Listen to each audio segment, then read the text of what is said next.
यह कहानी मेरे एक अंकल की है, जिनका एक बार एक तूफानी रात में एक बड़का भूत से सामना हुआ था। मेरे चाचा एक दर्जी है और उनकी दुकान हमारे घर के सामने ही है। वैसे वो तो अब सिलाई नहीं करते। यह कहानी तब की है जब वो सिलाई करते थे। उनकी दुकान पर एक अंकल काम करते थे जिनका नाम जोधराज था। वो वहाँ पार्ट टाइम जॉब करते थे। वो अंकल हमारे गांव के नहीं थे, बल्कि वो हमारे ही पास के एक गांव से आते थे। चूंकि उनका गांव इतना संपन्न नहीं था और वो हमारे पास ही के जिले में एक विश्वविद्यालय में पढ़ते थे, वह अपने खाली समय में हमारे ही गांव में दर्जी का काम करते थे। क्योंकि एक तो उनके गांव में इतनी अच्छी व्यवस्था नहीं थी, अर्थात नौकरी की, और दूसरा इससे वो अपनी पढ़ाई के लिए भी थोड़े पैसे कमा लेते थे। उनको हमारे गांव से अपने गांव जाने में लगभग 45 मिनट का समय लगता था और वो अपने गांव पहुंचने के लिए सड़क से जाते थे। यह कहानी उन्होंने ही मुझे सुनाई थी कि एक बार हमारे यहाँ बहुत तेज तूफान आया था और उसके साथ रहकर बारिश भी हो रही थी। आसमान में बिजली भी कड़क रही थी। उस दिन तूफान थमने का नाम ही नहीं ले रहा था। चूंकि अंकल शाम के समय अपने घर जाते थे, पर उस दिन तूफान के कारण उन्होंने सोचा कि थोड़ी देर बाद जब यह शांत हो जाएगा तब अपने घर चला जाऊंगा। पर तूफान नहीं रुका। मेरे चाचा उनसे बोले कि जोधराज, आज यही रुक जा, तूफान बहुत तेज है। आज यही दुकान में सो जा, कल अपने घर चले जाना। पर उन्होंने कहा कि नहीं भाई साहब, मैं चला जाऊंगा, इतना भी तेज नहीं है तूफान, और घर में मम्मी पापा भी परेशान होंगे।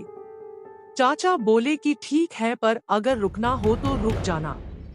पर जोधराज अंकल अपने घर के लिए निकल गए। उनके निकलते ही तूफान और तेज हो गया, और बहुत तेज, पर रुक रुक कर बरसात भी हो रही थी। कहीं दूर जंगल में सियारों की आवाजें आ रही थी। अंकल एक स्थान पर जाकर रुके। वहाँ पर दो रास्ते थे, दोनों ही गांव को जाते थे। पर सड़क वाला रास्ता थोड़ा लंबा था, लेकिन जंगल वाले रास्ते जल्दी गांव पहुँच जाऊंगा, यही सोचकर उन्होंने जंगल वाला रास्ता पकड़ लिया। उनके पास एक टार्च थी जो भी मरमर के ही रोशनी दे रही थी, पर आसमान में कड़क रही बिजली के बदौलत ही रास्ता दिखाई दे रहा था। चलते चलते वे यही सोच रहे थे कि आज रास्ता खत्म होने का नाम क्यों नहीं ले रहा है। वो चल ही रहे थे कि तभी उन्हें रास्ते में एक आदमी दिखाई दिया। उन्होंने सोचा कि जरूर गांव में जा रहा होगा। चलो, सफर का साथी तो मिला, पूछता हूँ। इतना सोचकर वे उसके पीछे जाने लगे। उन्होंने गौर किया कि वह आदमी एक पैर से लंगड़ा के चल रहा था, साथ ही में उसका सर रास्ते के बाईं ओर जंगल के पेड़ों की तरफ था और उसकी गर्दन नीचे की ओर झुकी थी। उसको एक विचित्र आदमी कहना ज्यादा अच्छा होगा, क्योंकि उसकी हरकतें किसी भी तरीके से सामान्य इंसान से नहीं मिल रही थी। यह सब अंकल ने उसके व्यवहार में पाया। अंकल उसके पीछे पीछे चल रहे थे और उसे कड़कती बिजली के माध्यम से ही समझ पा रहे थे। उन्हें जिज्ञासा हुई कि यह आखिर कौन है, शायद गांव से ही तो नहीं, चल के देखा जाए। उन्होंने अपनी टार्च चालू की ताकि उसका चेहरा देख सके। वे जैसे ही उसके पास गए और उससे पलटने को कहा, वैसे ही उनकी टार्च बंद हो गई और एकदम से बिजली कड़क उठी। बिजली की रोशनी में उन्होंने उसका चेहरा देखा और वे एकदम से दूर जा गिरे। उनका शरीर मानो लकवाग्रस्त हो गया हो। उन्होंने देखा कि अब तक जिसे वो गांव का ही कोई आदमी समझ रहे थे, वो उनका भ्रम था, क्योंकि यह तो कुछ और ही था। उसकी आंखों की जगह दो बड़े बड़े छेद, मानो जैसे किसी ने दोनों आंखों को निकाल के बड़ा सा छेद कर दिया हो। उसका जबड़ा अपनी जगह से अलग होके एक तरफ लटक रहा था। उसमें से दांत साफ दिखाई दे रहे थे, पर दांत भी ऐसे थे कि काट ले तो सारा शरीर का मांस एक पल में निकाल दे।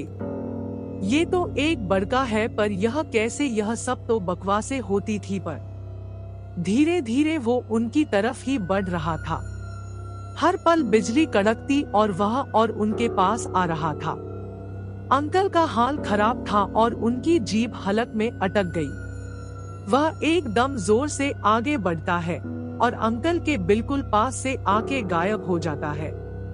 अंकल थोड़ी देर बेसुध इधर उधर देखते रहे और थोड़ी देर बाद उठे और तेजी से अपने गांव की तरफ भागे। वो इतना तेज भागे कि अपने घर जाके रुके और हांफते हांफते ही बेहोश हो गए। सुबह जब उनकी आंख खुली तो वे एकदम से चीखे, बड़का बड़का बड़का वे भूत होते हैं जो जंगल में रहते हैं और किसी जोम्बी की तरह चलते हैं। एक बार कोई इन्हें देख ले तो ये उसे जिंदा नहीं छोड़ते हैं। ये अपने को देखने वाले के शरीर को चीर-फाड़ कर रख देते हैं और उसे हड्डी सहित खा जाते हैं। यह बात उन्होंने मुझे बताई तो मैं भी बहुत डर गया था। उसके बाद उन्होंने कभी भी उस जंगल का रास्ता नहीं चुना और अब वो उस गांव में भी नहीं रहते हैं क्योंकि उनकी एक बहुत अच्छी जॉब लग गई है। उस दिन जोधराज अंकल कैसे जिंदा बचे ये तो वो भी नहीं जानते हैं, पर शायद उन्हें उनके कुल देवता ने ही बचाया है, क्योंकि वे हमेशा ही अपने पास उनकी माला रखते हैं। सो आई होप गाइस आपको यह हॉरर स्टोरी अच्छी लगी होगी।